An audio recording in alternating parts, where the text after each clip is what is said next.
Welcome to the FloridaFolkShow.com podcast. My name is Pete Gallagher.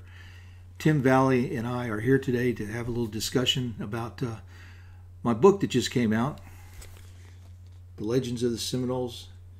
This is the second version of The Legends of the Seminoles, and it's got the corn lady on the front. And this is a book that essentially is the legends written by Betty Mae Jumper, the Seminole storyteller. Betty Mae was just one of the most special women in Florida history. She spoke all the languages of the Florida Indians, Miccosukee, the Creek, and English. And she also was the first Seminole Indian to graduate from high school. She was there in the early 50s as a young girl, but she understood what was going on as the tribe was trying to become an official American Indian tribe. You had President Eisenhower up in Washington, D.C. He had a policy of taking tribes that were not organized and trying to install them in the regular population. The Seminoles are one of I guess it's almost 500 tribes now that are federally organized American Indian tribes, and as such, they have special rights and privileges that the rest of us don't have. It's the least we could do for them for stealing their land, you know. Yeah, no, definitely. So, So how did you first meet Betty Mae? Well, when I left the St. Petersburg Times in the, I think the mid-'70s, I was acquainted with James Billie, who was the chairman of the tribe. And I had, in those days, I was also the president and founder of the Save the Florida Panther group. And I was at a meeting of the Florida Panther Technical Advisory Council, which I was on. And sitting next to me at the meeting was a Seminole Indian girl named Jeanette Cypress. And I got to talking with her, and I think what happened is she went back and told Jim Billie that, hey, I met this guy, and he's a very good writer. And somehow, I guess he had been looking for a writer. He called me up and he said he had everything else that he needed. He had a sniper, you know, he had a map man. Everything he always describes things in military terms, you know. Mm-hmm. But he needed someone to, somebody to write what was going on. And, so Ralph Heath and I and Charlie Cook, I believe. Ralph was the director of the Suncoast Seabird Sanctuary, and Charlie was curator of animals at Walt Disney World in the Orlando area. And the three of us went out there, and we spent the night in a chickee, and we sat around the campfire playing a little music, and Jim Billie was there all night. And finally, he just offered me a job, and I was out of work, so I took it. And my first day that I got there, I had to go down to Hollywood. He walked me in the door of the little tiny Seminole Tribune office. It's like a little home right there on the reservation. And walked me around the corner, and there at a big old desk, just full of stuff. Papers falling off onto the ground. And it was Betty Mae Jumper. He said, he says, this man is going to work for you, Betty. And I said, yes, how you doing? And then he disappeared. He totally disappeared and just left me there, you know. And so we got to talking, and it was kind of a rocky beginning because she didn't really think she needed any help, you know. And she'd been running the Seminole newspaper. It was first called the Alligator Times, and later years it became the Seminole Tribune. It modernized itself a little bit. And all the people that were working for it were Seminoles. Mm-hmm. And it was printed in town in Hollywood, and came out maybe once a month or once every 2 weeks. It changed a little bit over the years, and that's how I met her. And And the old story is, and it's told in the book.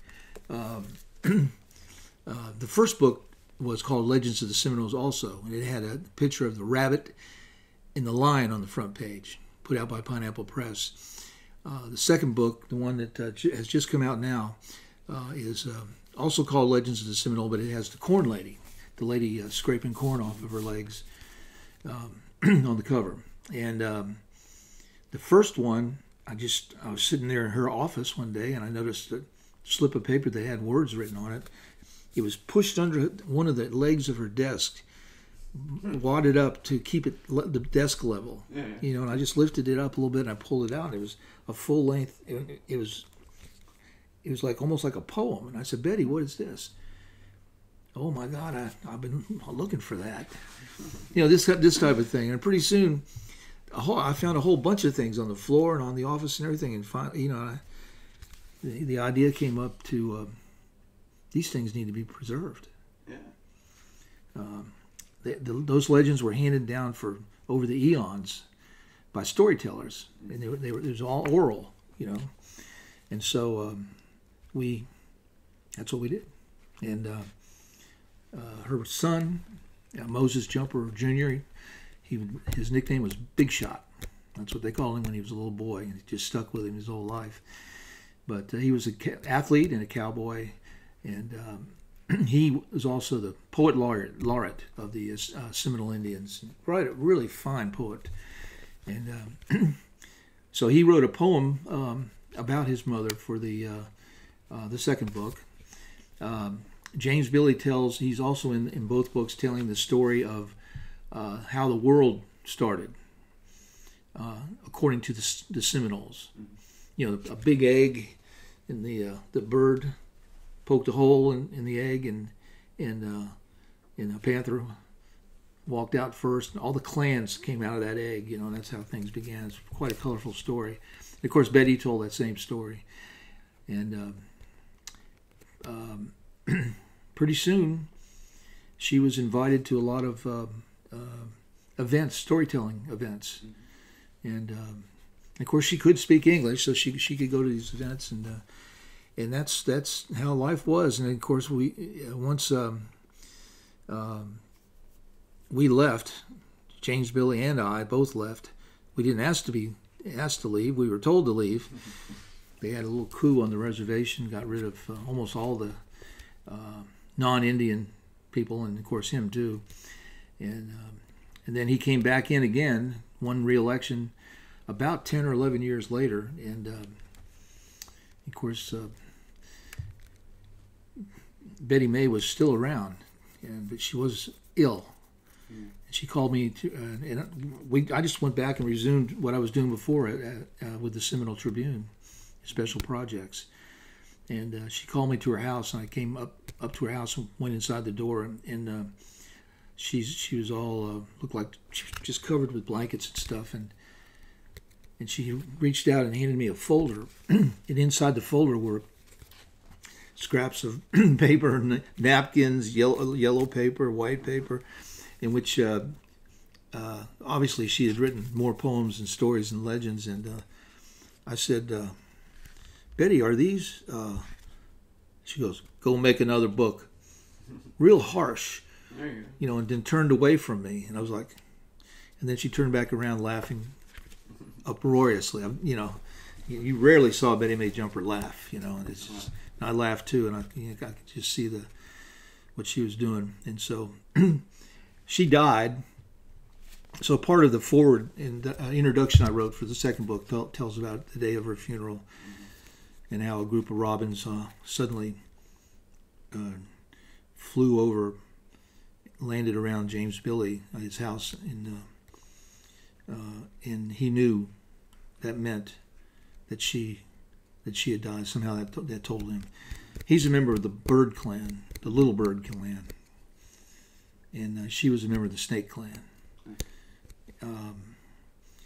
So since then, a lot of things have happened, and I finally got all those legends transcribed and formatted, and checked out the spelling of some of the Indian words that are in there, and Pineapple Press had gone out of business or had been purchased by a larger Rowman Littlefield and larger publishing house that owns a lot of regional publishers, and they contacted me because I had sent them a letter saying, I've got I got a second version of this book. I've got another 25 or 30 legends, and they decided to put out a book that had everything in it, the legends, and of course we went to try to find a painter for the first book, and we had I can't remember his name right now, but he's probably in that foreword. But he was a painter. He was pretty good, but he lived way out in the woods. He was, I think, an independent Seminole, but he lived in a Chickee way out in the woods outside of Immokalee. And Betty and I went to his house, and when he heard that we were writing, and she and he were talking in Indian, and suddenly he just turned around and walked to him, said goodbye, just walked in the door. And I said, "What happened?" She says, "Well, he found out that we were going to be writing a book that the white people, other people other than the Seminoles would be reading, and he didn't go for that, so he didn't want to be a part of the project. So he went to a guy named Guy LaBree, who was already a famous Florida artist, just specialized in landscapes of Florida, animals of Florida, and the Seminole Indians. He grew up in Dania, Florida, which was at the time there was an Indian reservation called the Dania Reservation.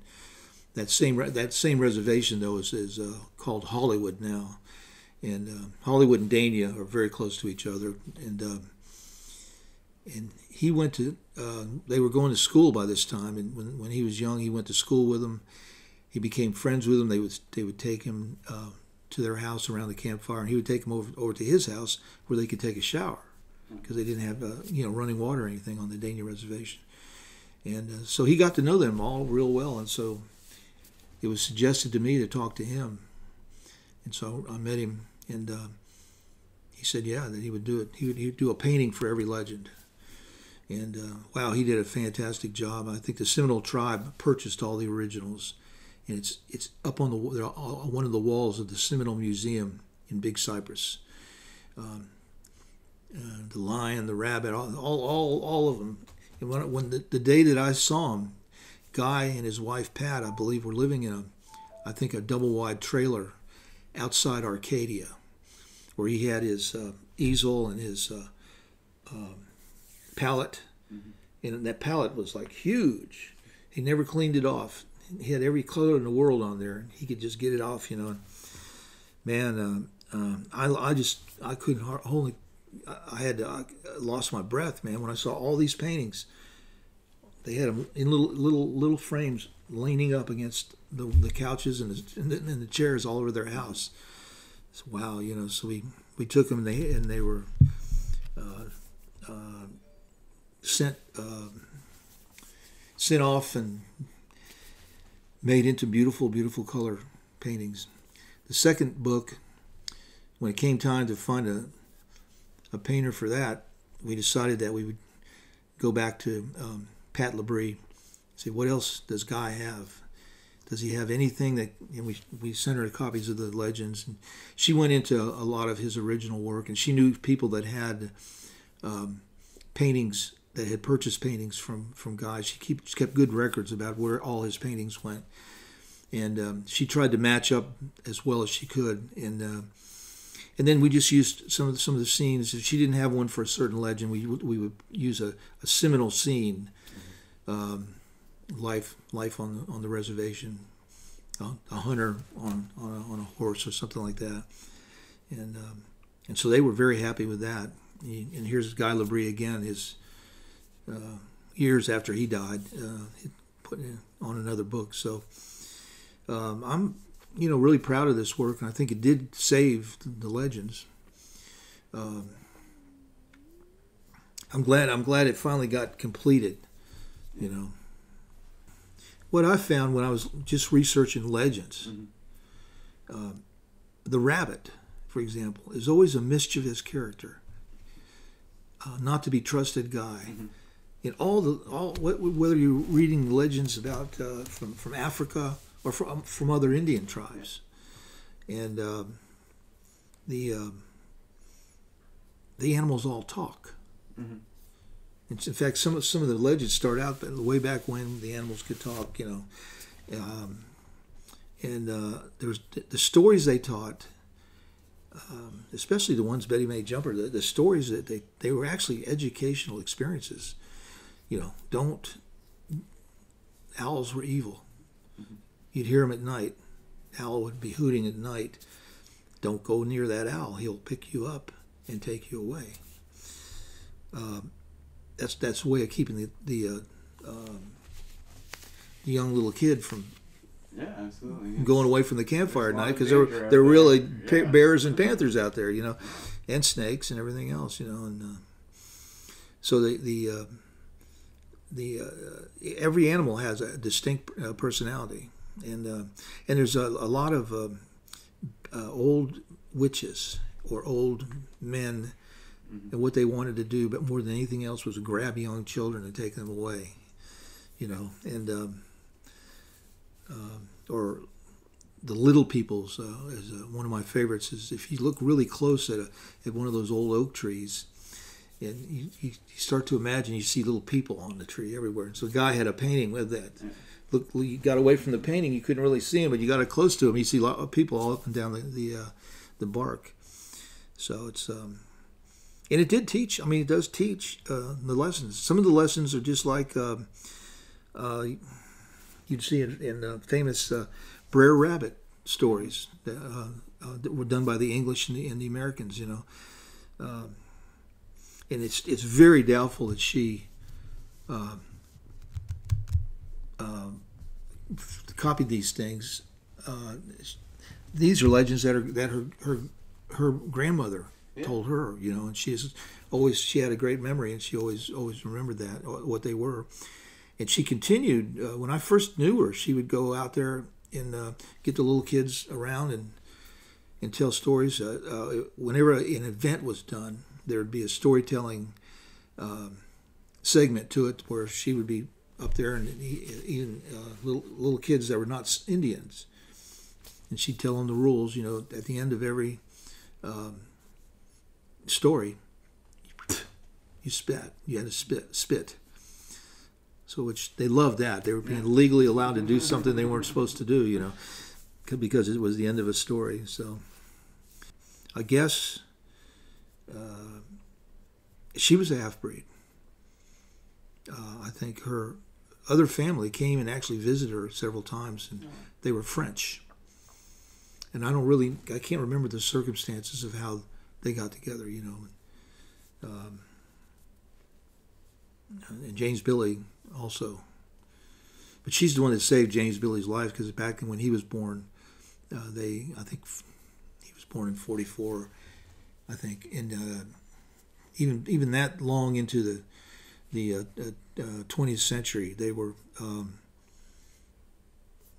killing half-breed kids, and his uncles came and were taking him down to the river, and she came running after him, and she stopped him. And see, the Indian culture almost everywhere, but particularly with the Seminoles and the Miccosukees, their cousins that lived further south. The woman is the leader, basically. It's a matriarchal, what they call a matriarchal culture. When you have a child, the child takes the mother's clan. So, like James Billie's mother was a bird, but his father was a serviceman. They used to have a Army Air Force base right there at not far from the reservation, the Dania Reservation, and they would intermingle with the Indian girls, and one thing led to another. But it's funny too, because we made a long search for his father. I think Pat Wickman, who's done a lot of fine books. If you ever see the name Patricia Riles Wickman, she is the historian, and she goes against a lot of the things that were taught in Florida schools for many years, taking the attitude that the Seminole Indians, when they were running away from the soldiers, came into this vast unpeopled land that didn't have anything but a jungle all over the place, and the soldiers couldn't find them. That's not true.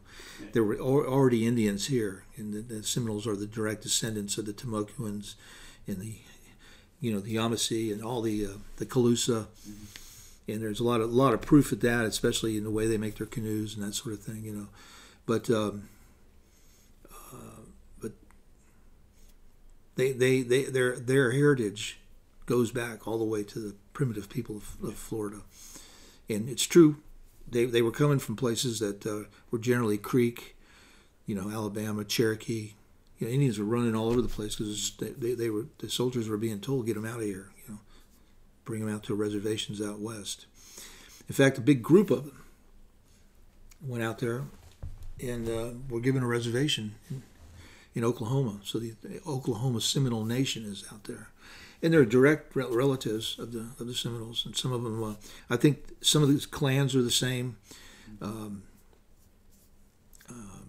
They're relatives, a lot of them. Of course, it's been years and years since that happened. That happened in the 1800s. But they were able to establish a federal recognition. So. Yeah. She was really essential in that, right? Her and like Joe Dan Osceola and. Well, those people, a few of them got together and started the United South and Eastern Tribes, USET, which was one of the most successful American Indian organizations ever. Yeah. Because that was one of the problems. If the Indians could never agree on anything, and it was, if they did, they would have been a political force. Because there were quite a few Indians out there, but they couldn't agree on anything. But USET did a lot, and that included the United South and Eastern Tribes.